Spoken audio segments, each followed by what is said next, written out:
नमोस्तु गुरुदेव। बंदामी माता जी, इच्छामी महाराज, छुल्लक जी को इच्छामी।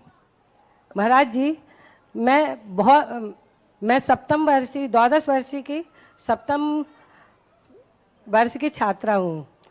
मुझे ये कहने में बहुत गर्व होता है महाराज जी, लेकिन जब मैं संस्थान की बच्चियों को समय सार सुनाते देखती हूँ तो लगता है कि ये मुझे गोल्डन चांस क्यों नहीं मिला, मुझे भी ये मिलना चाहिए था। गुरुदेव, मेरे पिता कटनी में संतोष कुमार मां बोल रहे हैं और आशीर्वाद चाहते हैं आपसे।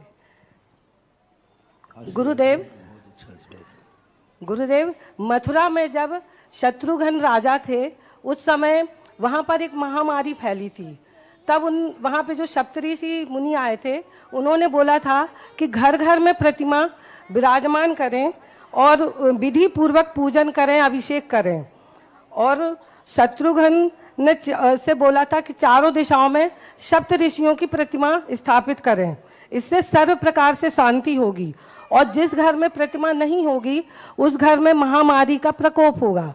और जिस घर में अंगूठा मात्र प्रमाण भी यदि प्रतिमा होती है तो उससे वहाँ महामारी का वो प्रकोप नहीं होगा। तो जिन प्रतिमा, और आज पंचम काल में घर में प्रतिमा रखना निषेध है, तो ये तो विरोधाभास है महाराज जी। महाराज जी, क्या अकृत्रिम चैत्यालयों में शिखर नहीं होते हैं क्या?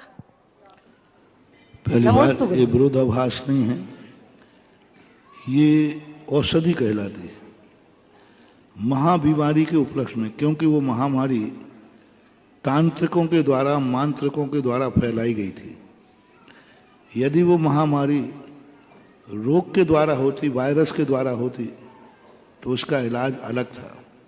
लेकिन वो एक उस समय, क्योंकि चौथा काल था, देवी प्रकोप और एक तांत्रिक रूप लेकर के वो महामारी आई थी। ऐसी महामारी एक बार खंडेला में हुई थी 10वीं शताब्दी में, और वही महामारी मथुरा के अंदर हुई थी। तो महामारी की औषधि के रूप में दिगंबर मुद्रा का जहां रूप रहता है वहां कोई मांत्रिक और तंत्र का कोई भी प्रयोग नहीं चलता।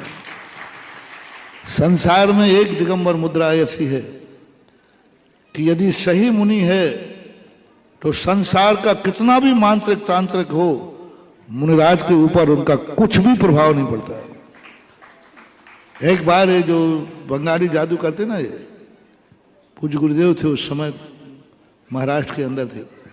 एक जादूगर आया तो लोगों ने कहा हमारे महाराज को दिखाओ जादू। उसने कहा नहीं दिखा सकता।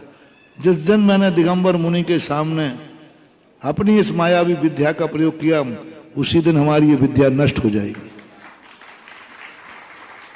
आप कहीं मंत्र तंत्र वालों को लाना और मेरा नाम और ले देना, किसी को कोई भूत परित आ देना, उनसे कहना कि ये मंत्र तुम्हें आता है तो महाराज के पास चलो, तो वो एक ही बात कहेंगे, सुधा सागर के सामने हमारे देवता नहीं आते। अरे क्यों नहीं आते भाई, मैं मारता हूं क्या? अक्सर कर लोग ये कह रहे नहीं, उनके सामने तो नहीं आएंगे। तो दिगंबर मुद्रा का एक रूप होता है। और एक दिन मैंने कहा था, ग्वालियर का किला भी एक इसी बात का भी संकेत है कि कोई ऐसा तांत्रिक राज जिसने कहा चारों तरफ से यदि दिगंबर मूर्तियों को स्थापित कर दिया जाए तो वो एक औषधि के रूप में आया था। एक मंत्र तंत्र की जो विधि थी कि दिगंबर मुद्रा जिसमें एक अंगूठ के बराबर घर में होगी, उस घर में तंत्र का प्रभाव नहीं होगा।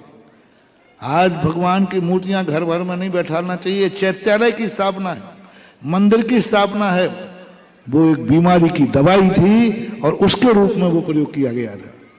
और उसमें भगवान की नहीं आई थी, सप्त ऋषि मुनिराजों की, सप्त ऋषिराजों की, मुनिराजों की प्रतिमा को विराजमान करने का वहां उपदेश दिया गया।